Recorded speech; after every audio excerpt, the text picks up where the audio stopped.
Olá, corredores e viajantes! Eu sou o Jaime e esse aqui é o canal Pronto para Correr. Como viram aí na abertura, essa é a segunda parte da minha viagem aqui em Istambul para correr a meia maratona e para conhecer essa cidade cheia de história. Então, se não viram o primeiro vídeo, vai lá assistir, porque nele eu mostrei já diversos pontos turísticos e contei sobre a história de Istambul desde a antiguidade até o período do Império Bizantino. E é a partir daí que eu vou dar sequência nesse vídeo aqui. Mas antes de embarcarmos e começarmos a nossa viagem pelo tempo e também pelas maravilhas dessa cidade, bora lá conferir a largada da meia maratona. Olá, corredores! Estou aqui na região da largada da meia maratona de Istambul e estamos indo lá para a linha de largada. Aqui fez um curral um pouquinho estreito, não sei se isso deveria ter sido assim. E falta ali menos de 3 minutos para a largada, mas já estou chegando lá. Vejam aí.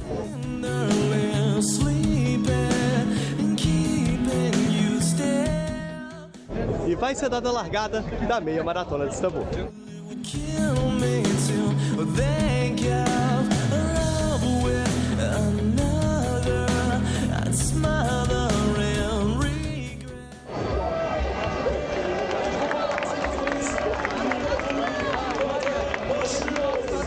E o tiro de largada foi dado.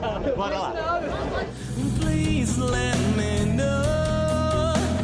Go.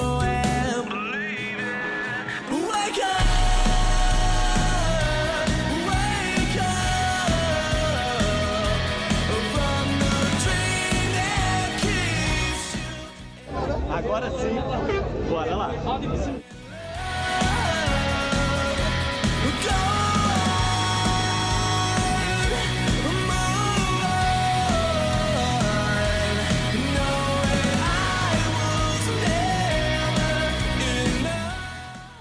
E já vamos começar o nosso passeio pela cidade de Istambul.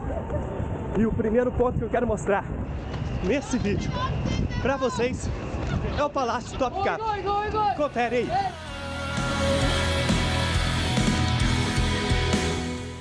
No vídeo passado eu falei por alto que depois que o Império Bizantino caiu, foram os muçulmanos que tomaram conta dessa região. Agora chegou a hora de conhecermos melhor essa história.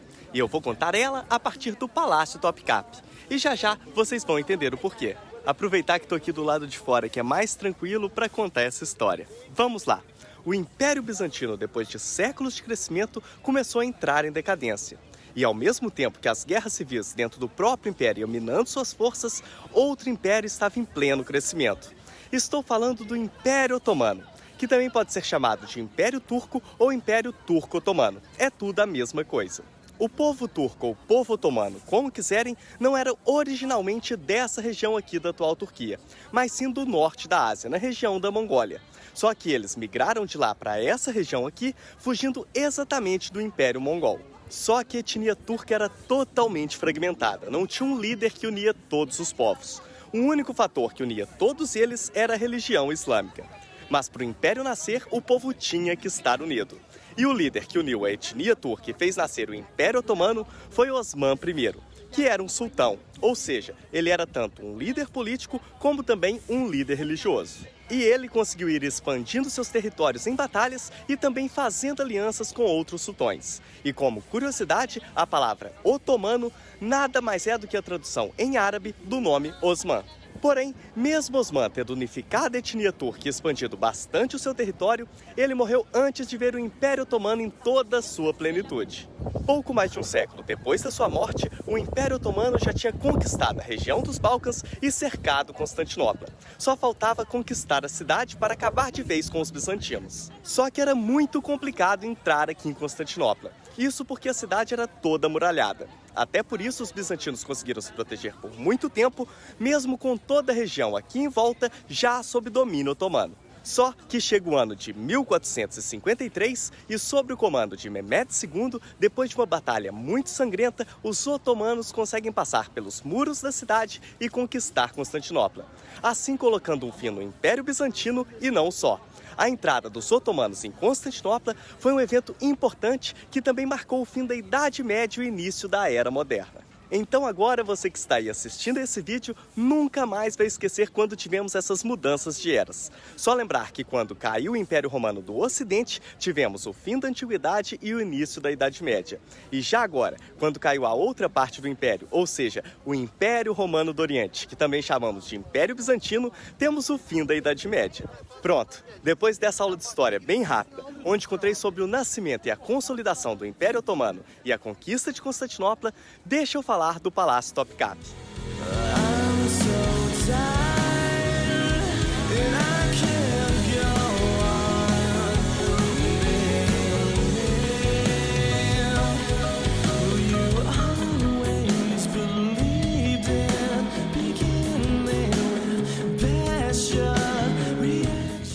Esse palácio começou a ser construído pouco tempo depois da tomada de Constantinopla pelos otomanos, tendo sido inaugurado em 1465.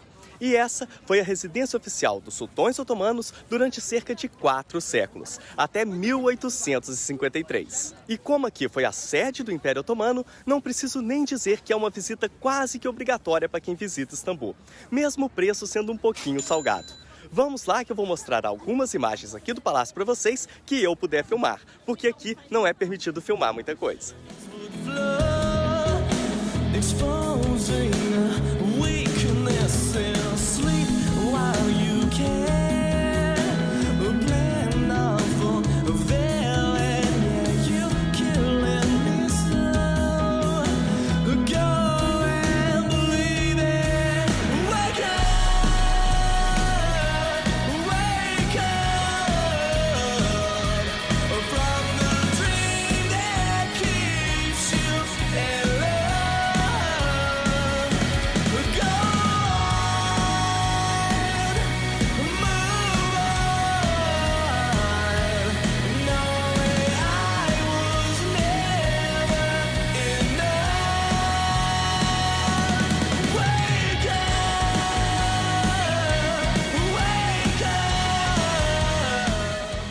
Uma das principais partes aqui do palácio é o harém. E o harém aqui do Topkapı foi o harém mais famoso da história. Mas é bom eu explicar como é e como funcionava o harém, porque normalmente temos uma visão deturbada e até mesmo depravada dessa palavra. Mas isso aqui não era a casa da mãe Joana. Para falar a verdade, muito pelo contrário. Era um local bem organizado com regras e hierarquias. E sabe quem era a mulher mais poderosa, não só aqui do harém, como também de todo o Império? A mãe do sultão, que era conhecida como Rainha-Mãe. E era a Rainha-Mãe que escolhia as mulheres que seriam apresentadas ao filho. Aqui chegou a morar mais de 1000 mulheres, mas muitas delas sequer se aproximaram alguma vez do sultão. E a Rainha-Mãe selecionava não só as mais bonitas, mas principalmente as mais estudiosas e inteligentes. E sabe por quê?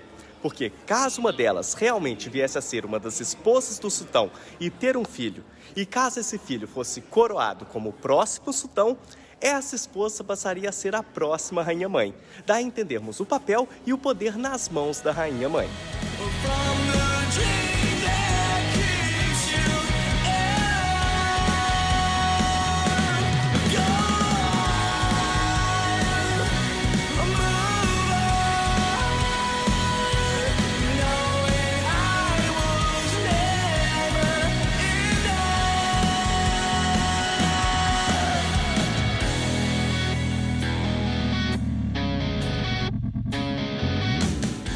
Quanto mais mulheres tinha no harém, mais respeitado era o sultão. E muitas dessas mulheres chegavam aqui ainda crianças e eram desenvolvidas ao longo da sua vida, estudando para tentar, quem sabe, ser uma das esposas do sultão. E fora o sultão, nenhum outro homem entrava no harém. Para falar a verdade, tinha sim outros homens aqui, os guardas do harém. Porém, eles eram eunucos, ou seja, castrados. Assim garantindo que nenhuma mulher aqui dentro teria um filho de qualquer outro homem que não do sultão.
consegui filmar muito mais do que eu pensei que filmaria. E a visita dura muito mais do que eu pensei que duraria também.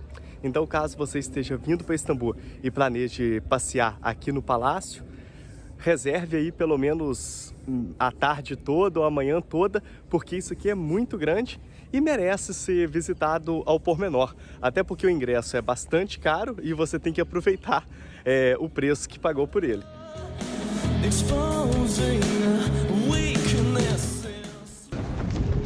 E vamos continuar o nosso passeio por Istambul. Agora é hora de eu levar vocês para conhecerem a principal mesquita aqui da cidade, que é a Mesquita Azul. Confere aí.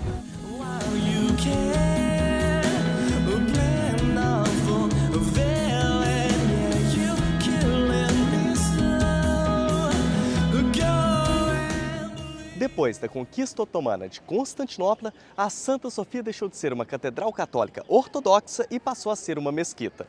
Tanto que podemos ver ali atrás que foram adicionados 4 minaretes ao edifício, que são essas torres utilizadas para chamar os muçulmanos para orar. E a Santa Sofia foi a principal mesquita de Istambul por mais de 150 anos, até que o sultão Ahmed I decidiu construir uma mesquita para chamar de sua. E ele queria que essa mesquita fosse mais bonita e mais imponente que a Santa Sofia. Com isso, entre 1609 e 1616, foi construída bem aqui ao lado da Santa Sofia a Mesquita Azul. Para falar a verdade, o nome oficial da Mesquita Azul é Sultan Ahmed Jami, que significa Mesquita do Sultão Ahmed. Porém, o nome que pegou mesmo foi Mesquita Azul, por essa ser a cor predominante do seu interior.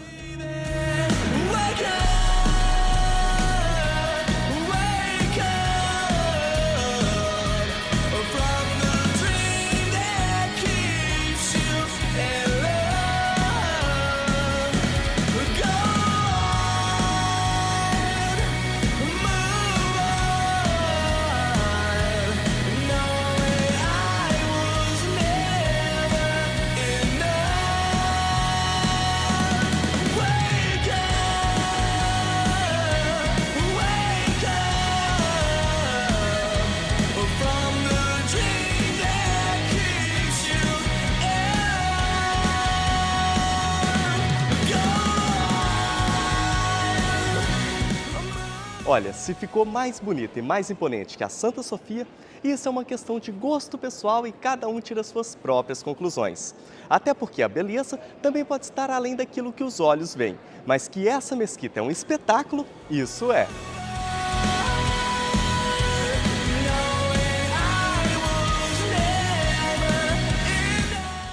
E o que posso dizer é que essa mesquita é a mais importante de Istambul e está entre as mesquitas mais importantes do mundo para os muçulmanos. E como curiosidade, Istambul é a cidade com mais mesquitas no mundo, com mais de 3.000.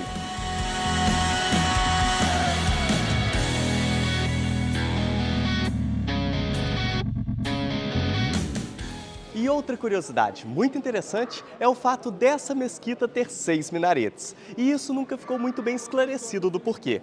Pode ter sido um engano, já que uns afirmam que o sultão Ahmed I queria um minarete feito em ouro. E no idioma local, dizem que ouro e 6 eram bem próximos. Assim, o arquiteto entendeu 6 ao invés de ouro. Só que isso se tornou um problema na época, porque a mesquita de Meca, que é a mais sagrada para os muçulmanos, era a única com 6 minaretes. Até por isso, não sabemos muito bem se realmente foi um engano ou se o sultão queria mesmo era concorrer com a mesquita de Meca. O que sabemos é que depois foi mandado construir um 7º minarete lá em Meca para não ter mais disputa. E lá se mostrar que realmente é a mais importante. E assim também acalmar o ânimo do pessoal.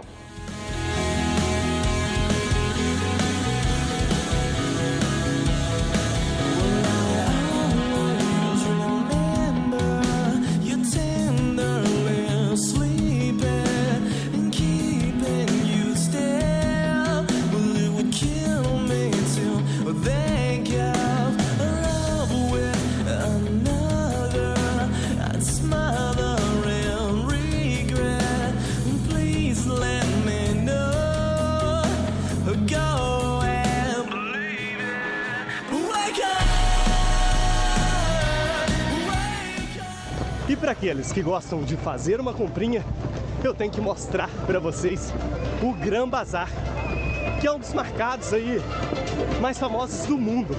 Até porque ele já tem séculos e séculos de idade. Confere aí.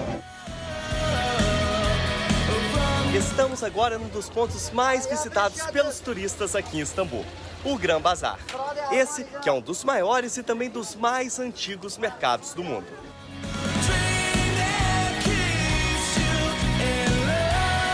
O Gran Bazar tem uma área coberta de 45 mil metros quadrados com milhares de lojas. Estima-se que cerca de 20 mil pessoas trabalhem aqui e que passem por aqui diariamente entre 300 mil a 500 mil pessoas, a depender da época. A história conta que durante o período bizantino existia um grande mercado, mas não sabiam onde ele ficava. O que se sabe é que esse mercado aqui nasceu logo 2 anos depois da conquista de Constantinopla por Mehmed II.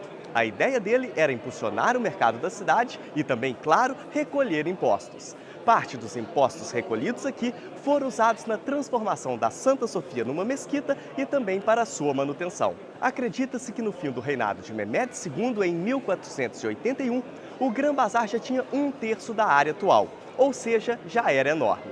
Com o tempo, o mercado cresceu e se transformou bastante. E o que antes era algo voltado para a população local com muitos produtos artesanais, desde o século passado foi se transformando no mercado voltado para os turistas. E cada vez mais com produtos industrializados.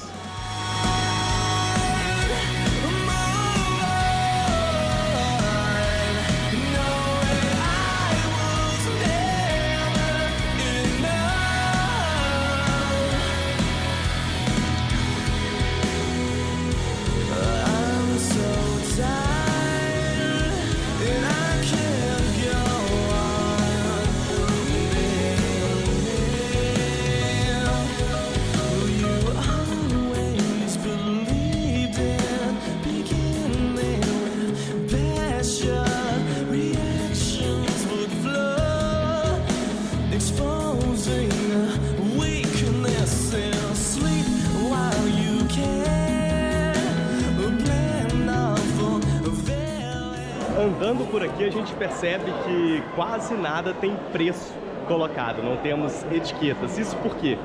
Porque você pergunta o preço, ele te fala um preço muito mais alto do que é o preço do produto e você tem que negociar. A negociação aqui é quase como se fosse também outra atração turística. E os preços normalmente estão aí 3 vezes a mais do que o preço final que você consegue fechar. Então tem que ficar atento a isso. E outra coisa que tem que ficar atento são as falsificações. Existem muitas falsificações aqui dentro do mercado. Eu nem sei se é possível encontrar produtos originais assim dessas grandes marcas de grife, tá?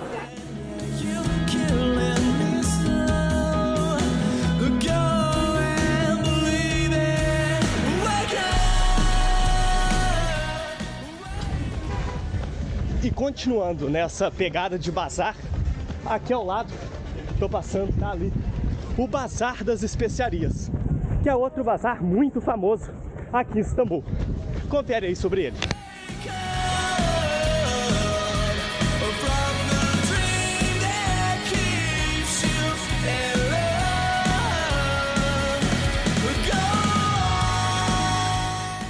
E um outro bazar também muito famoso aqui em Istambul é esse aqui, o Bazar das Especiarias, que também é conhecido como Bazar Egípcio.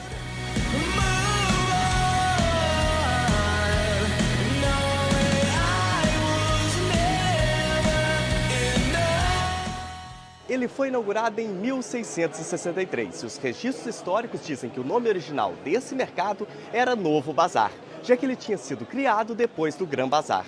Porém, como as especiarias eram o principal produto vendido aqui e grande parte dessas especiarias vinham do Egito, ele acabou por ser batizado como Bazar das Especiarias ou Mercado Egípcio. E mesmo esse sendo também um mercado lotado de turistas, aqui já é comum notar pessoas locais vindo fazer suas compras. E por causa desse aspecto, pode ser até uma visita mais interessante.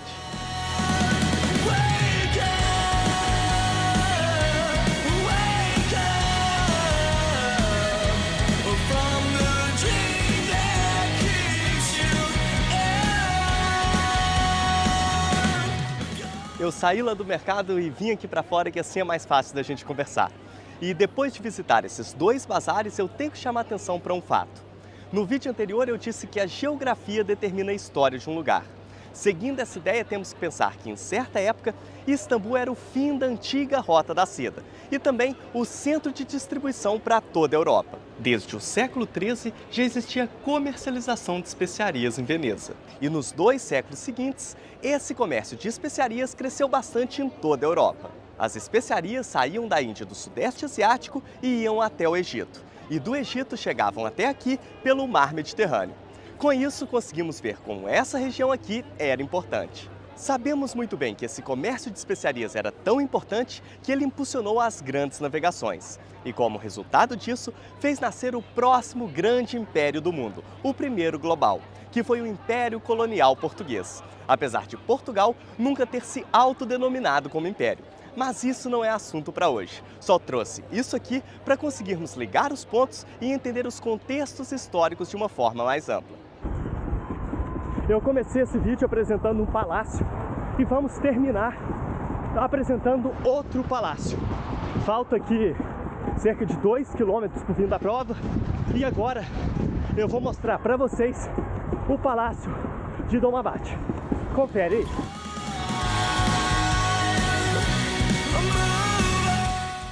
Estou agora no Palácio Dolmabahçe. Esse que foi o palácio dos últimos 6 sultões otomanos, construído entre 1843 e 1856.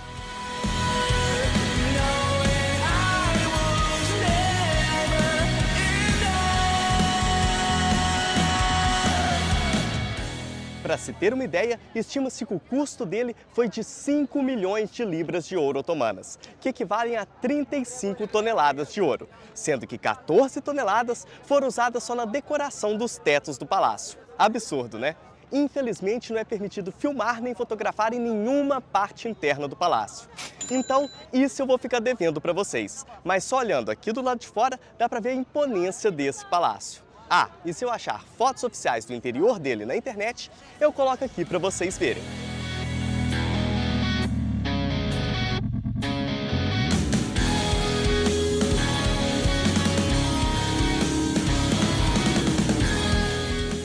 Vim sentar aqui num lugar mais tranquilo para a gente continuar a nossa história de Istambul.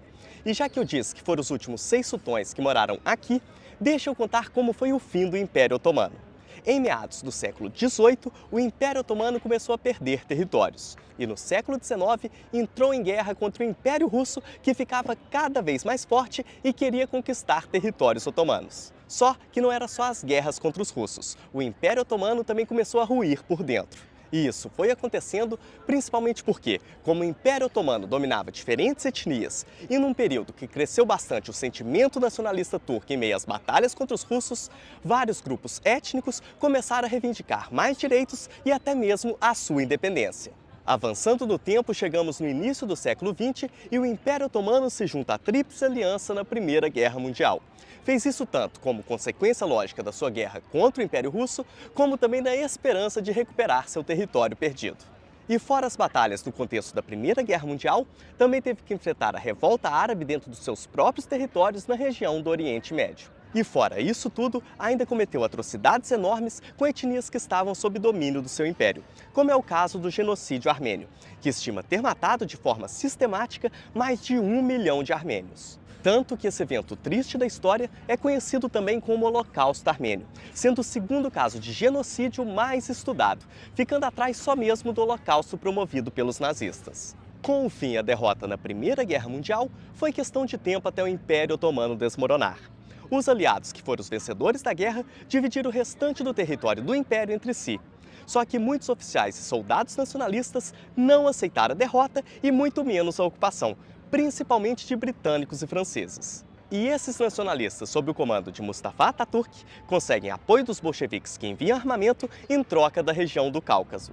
E assim, os turcos vencem os invasores, vamos assim dizer.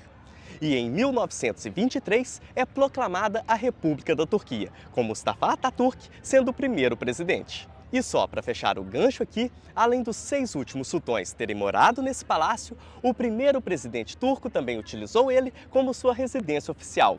E foi aqui, em um dos seus quartos, que hoje fazem parte do museu, que ele morreu.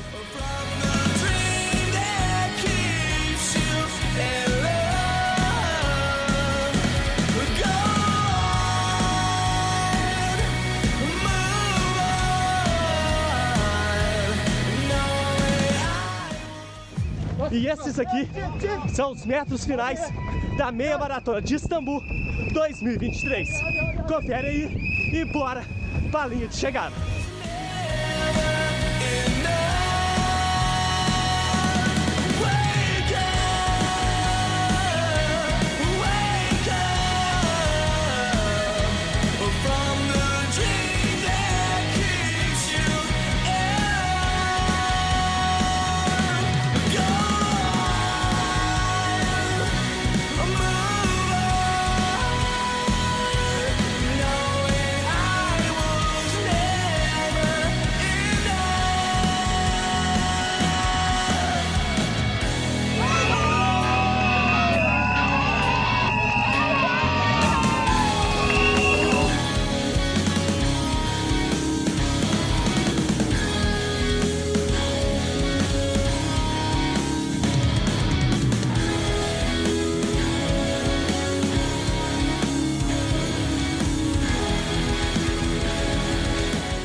E tá entregue mais uma meia maratona de Istambul feita. Bora lá pegar a medalha. E agora vamos lá receber a medalha. E aqui tá ela, mais uma e por aqui sempre pronto para correr. De volta a casa, vou fazer aqui um recap bem rapidinho dessa prova para vocês. Mas já adianto que eu vou ter que falar alguns pontos negativos. E para começar eu tenho que falar daquilo que aconteceu com a Elite e que ganhou a mídia e principalmente a internet logo nos dias a seguir à prova. A minha caixa de mensagens do Instagram mesmo ficou lotada com esse Reels das pessoas que me acompanham e mandaram um vídeo falando desse acontecimento. Que foi, para quem não viu, eu vou colocar até aí as imagens do que aconteceu, que foi o carro que estava acompanhando a Elite, filmando a Elite, ele passou por um pórtico desses pórticos infláveis, não é? E ele rasgou esse pórtico. Então o pórtico caiu e a Elite ficou ali encurralada e pularam aquela estrutura e seguiram a prova. Foi uma coisa muito estranha, tanto que ganhou a repercussão que ganhou. Infelizmente isso acontece com uma prova nível ouro, né? Selo ouro da World Athletics. E uma coisa que eu tenho que falar que foi até coincidência, foi que eu gravei quando eu passei pela Ponte Gálata. E existia outros pórticos desses, não é? Não sei se eles substituíram ou se esse que eu filmei quando eu passei era outro. Mas eu achei estranho na hora que eu estava passando e realmente nas imagens que eu vou pôr aí vocês vão conseguir ver. Existiam duas pessoas de cada lado segurando o pórtico para que ele pudesse ficar o mais ereto aí possível, o mais de pé possível, para talvez não voltar a acontecer aquilo. Foi algo assim estranho que ganhou a mídia e merece destaque. Isso aconteceu com a Elite, né? Mas para nós amadores eu também vi alguns outros pontos que merecem a nossa atenção aqui, que me deixaram um pouquinho chateado, podemos assim dizer. Para começar eu vou falar do curral de entrada ali para a largada da prova.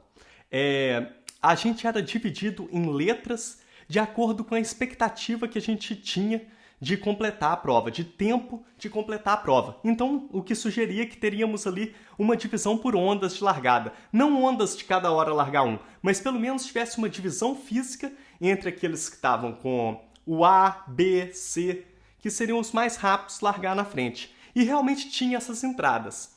Eu cheguei ali faltando uma meia hora para a prova começar, e eu costumo fazer o último xixi ali faltando uns 10 minutos. Isso é uma prática comum minha.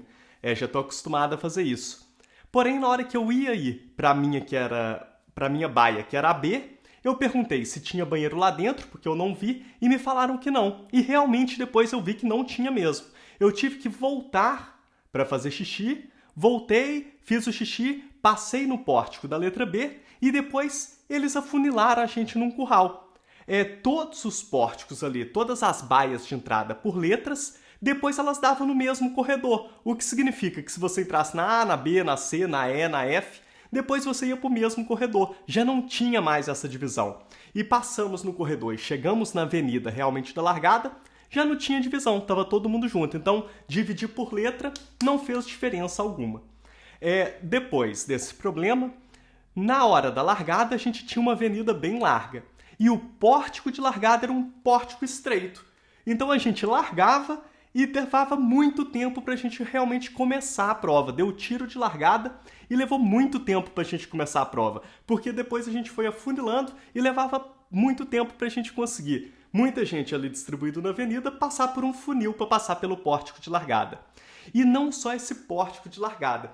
Durante a prova, todos os tapetes, que eu acho que tinha ali de 5 em 5 quilômetros, eram tapetes também bem reduzidos. Durante a prova a gente até que não se prejudica tanto, porque tem menos gente, a gente consegue ali. Só que a organização deveria pensar em colocar um tapete que ocupasse ali toda a faixa, não é? Todas as outras provas que eu fiz até hoje, normalmente tem esses tapetes que ocupam toda a faixa ali da avenida ou da rua que a gente vai passar, e não a funila. Mas esse afunilamento durante a prova é mais perdoável do que esse da largada em si. Outro ponto aí negativo eu colocaria assim: não tinha isotônico em nenhum posto de abastecimento. Tinha gel lá no quilômetro 15, se não me engano, mas isotônico não tinha em nenhum ponto, e nem mesmo depois que terminava a prova. Não tinha isotônico na prova. Porém, por outro lado, agora um ponto positivo, e muito positivo mesmo, é que tinha garrafinhas d'água daquelas de mais ou menos 300 ml, até que é bom porque evita desperdício. E fora isso, tinha muitos voluntários e eles entregavam na mão. Então eles já me davam na mão, já com a tampa praticamente toda aberta. Eu não estava ali para tentar RP naquele dia, mas para quem tá, ter esse tipo de prática é ótimo, cara, porque você já pega ali a garrafinha, ela já está praticamente aberta, se você dá um apertão, assim, a tampa já voa e você consegue beber essa água bem fácil. E não é copo, né? Eu odeio copo. Porque o copo, quando a gente está correndo em alta velocidade, a gente não quer parar, dia de buscar RP, por exemplo, a gente bebe a água no copo, bebe muito ar junto e depois sai arrotando aí mais 1 quilômetro para frente. Essas garrafinhas para mim são perfeitas e foi um ponto positivo ter essas garrafinhas e também ter muitos voluntários para entregar essa garrafinha na mão dos corredores que estavam ali. Mas apesar de eu pontuar aí essas falhas, como eu disse no vídeo anterior, eu sempre tive a vontade de conhecer Istambul. E é uma cidade bem diferente daquilo que eu tô acostumado a ver nas viagens que eu faço na Europa Ocidental, por exemplo. E confesso que eu fui surpreendido um pouco por ser uma cidade tão caótica. Eu acho que estava até um pouco mais caótico do que o normal por ser época de eleições lá. E para quem está acompanhando o noticiário, essas eleições são consideradas aí como as mais importantes dos últimos tempos na Turquia. Mas por outro lado, estávamos ali no fim de abril, início de maio, e nem ainda é o pico de turismo na Europa, que começa aí a acontecer em junho e tem o pico mesmo no meio do ano, em julho e agosto. E a cidade estava completamente lotada de turistas, com filas muito longas em quase todas as atrações turísticas da cidade. E o transporte público também quase sempre estava completamente abarrotado. Mas estamos falando aí de uma mega cidade, não é? Com mais de 15 milhões de habitantes. Por isso também é algo comum que isso aconteça. Mas sinceramente eu acho que para o turista é interessante poder vivenciar tudo isso e ver como realmente funciona a cidade. Eu gostei bastante dos dias que eu passei por lá. E quem for à Turquia, eu recomendo que também visite a Capadócia. Eu recomendo mesmo. É totalmente diferente de tudo aquilo que eu já vi na minha vida em relação à beleza natural.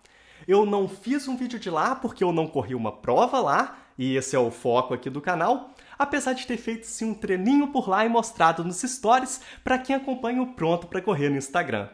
E fora isso, eu também queria aproveitar esse tempo que estava na Capadócia para relaxar um pouquinho. E lá é incrível, cara, incrível mesmo. Eu só não dei muita sorte em relação aos ventos, porque por 3 dias seguidos não tivemos voo de balão. Mas pelo menos pensando por outro lado, eu dei uma economizada, porque é bem caro. E como foi uma obra do destino eu não consegui voar, eu não saio de lá arrependido. Mas voltando a falar aqui sobre a meia maratona Istambul, se você, assim como eu, sonhar em conhecer a cidade, vale muito a pena encaixar uma corrida e fazer uma prova oficial por lá, não é? E o percurso eu digo que é predominantemente plano, sendo assim tem condições de você buscar seu RP lá. Porém, tem um porém aqui. Se o seu foco é encontrar um lugar para fazer o seu RP na meia nas melhores condições possíveis, e só vai viajar para tentar isso uma vez, ou seja, quer dar um tiro certeiro, eu diria que existem outras provas bem melhores para isso. Das que eu conheço, eu pensaria em Copenhague, Valência, Sevilha, Lisboa, Barcelona. Isso por serem cidades menos caóticas, com culturas mais próximas da nossa, e isso implica em ter uma alimentação mais próxima da nossa também. Quando se busca um RP, tudo isso deve ser colocado na balança. E tá aqui a medalha da prova, e apesar desses pontos negativos que eu apontei, eu saí muito contente da Turquia. Eu fiz uma prova bacana dentro das condições que dava, conheci essa cidade cheia de história como poucas no mundo e acho que consegui gravar 2 vídeos bem legais aqui para vocês. Infelizmente, o meu RP continua de Copenhague em setembro do ano passado. Não foi possível bater ele nesse primeiro semestre. Agora é treinar para ir buscar um novo RP no segundo semestre. E é isso. Trabalhar pesado para ficar cada vez mais pronto para correr.